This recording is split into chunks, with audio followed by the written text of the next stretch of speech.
Hi, in this chapter we are going to talk about enhanced graph traversal algorithms, which can prove to be very important as far as artificial intelligence and machine learnings are concerned. We are going to talk about it later, so let's get started.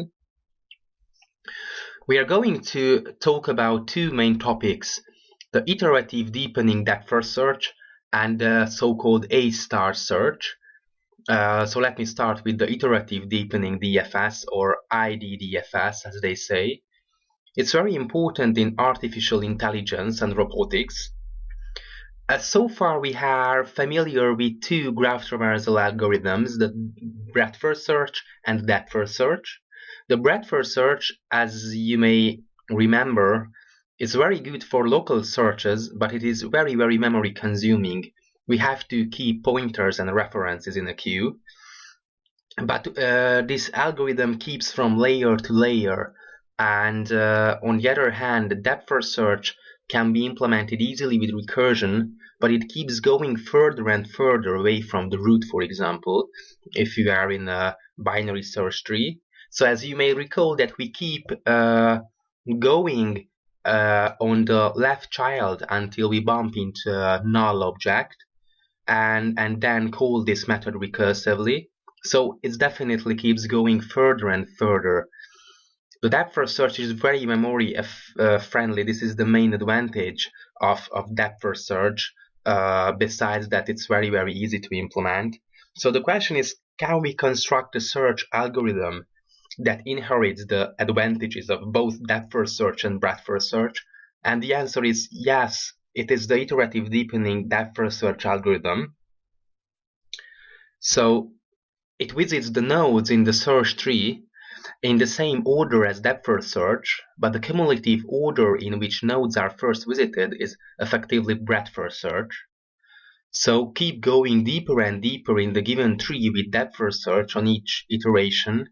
We are going to track a parameter called the deep parameter. It starts from 0 and we keep incrementing it. It is an integer, so it's going to be 0, 1, 2, and 3. And it's going to determine how deep we are going to go with the half of depth-first search. We are going to see it in the illustration.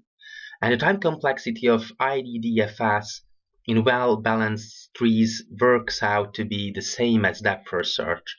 So it has a linear time complexity. It's very good. On the other hand, there is some disadvantage. We keep recomputing the same problem over and over again. But it's not so dramatic because you have some background knowledge of algorithmic design and computational theory.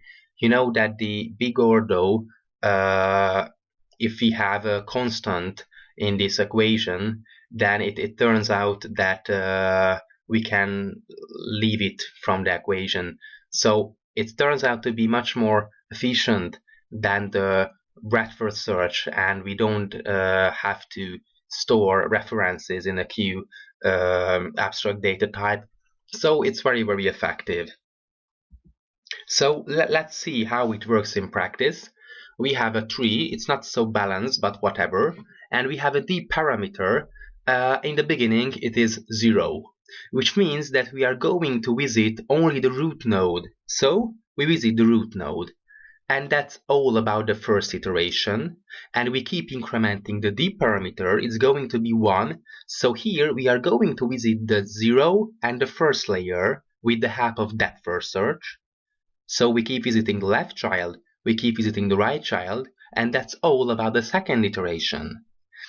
In the third iteration, we are going to visit the 0, the first and the second layer with the half of depth-first search.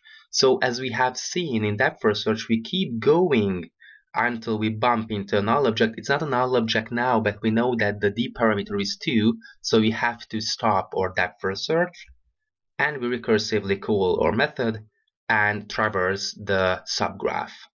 And the deep parameter is 3 finally, and we keep traversing the whole graph. Usually there's a if parameter because we have to check whether we have found the given node we are looking for.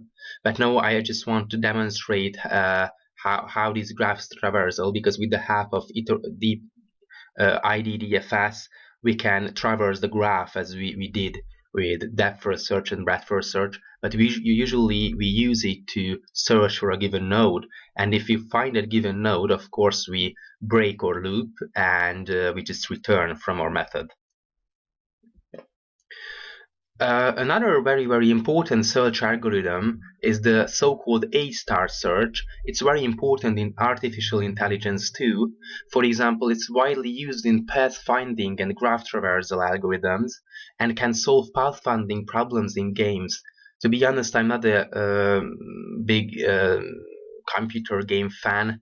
I've never played these kinds of games, but a lot of games, for example, all kinds of games from chess, for example, to Diablo and whatever, relies heavily on this technique, because if you want to go from a given place to another, and you have to compute the shortest path, but you know that there are obstacles in your way. For example, there's a lake and you can't go through the lake, so you have to make another choice. I mean, you have to go a different path, and it can be computed very efficiently with the help of A-star search. So however, in practical travel routing systems, they generally outperformed by algorithms which can pre-process the graph to attain better performance, such as Dijkstra or breadth first search. But usually it can be proved to be very important. So it is like Dijkstra's algorithm, but the A-star search achieves better time performance by using heuristics. And it means that with the help of Dijkstra's algorithm, we have to traverse the whole graph in order to make sure that we have found the best solution. And as far as A-star search is concerned, with the help of a heuristics, we guess that in what direction we should move definitely, and we just we don't traverse the whole graph. We just travel the parts of the graphs we have to, and this is why sometimes and usually A-star is much more efficient and can be better than Dijkstra's algorithm. It uses a knowledge plus heuristic cost function of node x, usually denoted fx, to determine the order in which the search visits nodes in the tree. The cost function is a sum of two functions. It is a gx, the known distance from starting node to the current node x, and this is the parameter we have used in our classical shortest path algorithms such as Dijkstra or Bellman-Ford algorithm. We are going to implement this problem so it will be clear. And there's an hx, a heuristic estimate. It is basically a guess of a distance from x to the goal. We try to make an estimation of the distance left to the final destination. So note that if the hx is equal to 0, that is the common shortest path problem. I mean, it is a problem we are facing when we solve the shortest path problem with the help of Dijkstra's algorithm. So we can say that A-star search is a generalized Dijkstra's shortest path algorithm. And it is like the classic Dijkstra's method, but here we make decisions according to the fx equal gx plus hx function. And why is it good? If there are obstacles in the way between us and the final destination, A-star helps to find the best path possible. And as I said earlier, it's very important, because, for example, if you run a breadth first search or a greedy breadth first search, we can end up with a dead end, for example, and we have to go back, and it's not so efficient. So this kind of situation can be avoided with the help of A-star, and it can be done very efficiently. I mean, with very good running time. Greedy best first search may lead us to dead ends instead, of course, and we usually rely on the Manhattan distance. We usually use this kind of heuristic. We are going to talk about it later during the implementation. It's very important that it's not the Euclidean distance. The Euclidean distance we can calculate the distances between two given points with the help of Pythagoras theorem. It's basically very simple math, but we rely heavily on Manhattan distance, which is a bit difficult, and it's distinct from the Euclidean distance. So we keep tracking what is the distance between us and the goal, but it's very important that it's not the Euclidean distance we rely on.